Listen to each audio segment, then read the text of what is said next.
Tamil Nadu to తడా సరిహద్దులో పోలీసులు అక్రమ వసూళ్లకు పాల్పడుతున్నారంటూ ఒక ట్రక్ డ్రైవర్ చేసినటువంటి ఆరోపణలు చర్చనీయాంశంగా మారిపోయాయి.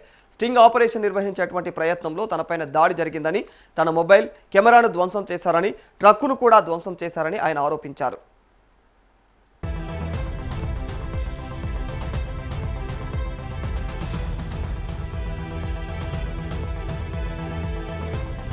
తమిళనాడు టు తడా సరిహద్దు చెక్పోస్ట్ వద్ద అక్రమ వసూలు జరుగుతున్నాయంటూ ఒక ట్రక్ డ్రైవర్ సంచలనమైనటువంటి ఆరోపణలు చేశాడు.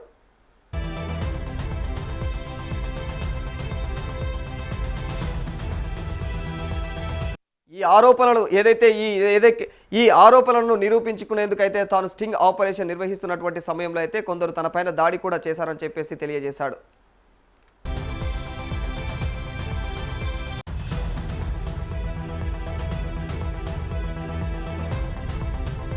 దాడి చేసిన వారు తన మొబైల్ ఫోన్ను లాక్కొని స్టింగ్ ఆపరేషన్కు ఉపయోగించినటువంటి కెమెరాను కూడా ధ్వంసం చేశారని ఆరోపించాడు.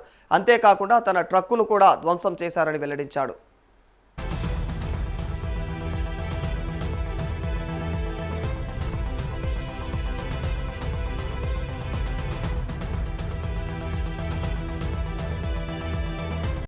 ఈ ఘటనకు సంబంధించినటువంటి వీడియోలు ప్రస్తుతం సోషల్ మీడియాలో వైరల్ అవుతున్నాయి.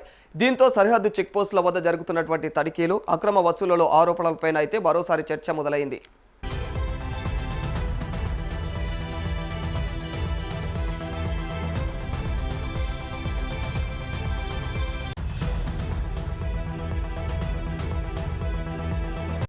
అయితే ట్రక్ డ్రైవర్ చేసినటువంటి ఈ ఆరోపణలపైన సంబంధిత పోలీస్ అధికారులు ఇప్పటి వరకు కూడా అధికారికంగా స్పందించలేదు.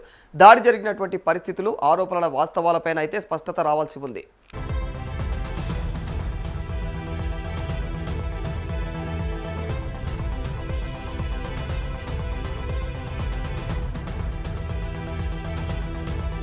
ట్రక్ డ్రైవర్ చేసిన ఆరోపణల్లో ఎంతవరకు నిజం ఉందనేటువంటి అంశంపైన అధికారిక విచారణ అనంతరం మాత్రమే స్పష్టత వచ్చే అవకాశం ఉంది. మరి ఈ ఘటనపైన పోలీసులు ఎలా స్పందిస్తారు, విచారణలో ఎలాంటి విషయాలు వెలుగులోకి వస్తాయనేది మాత్రం ఇప్పుడు ఆసక్తికరంగా మారిపోయింది.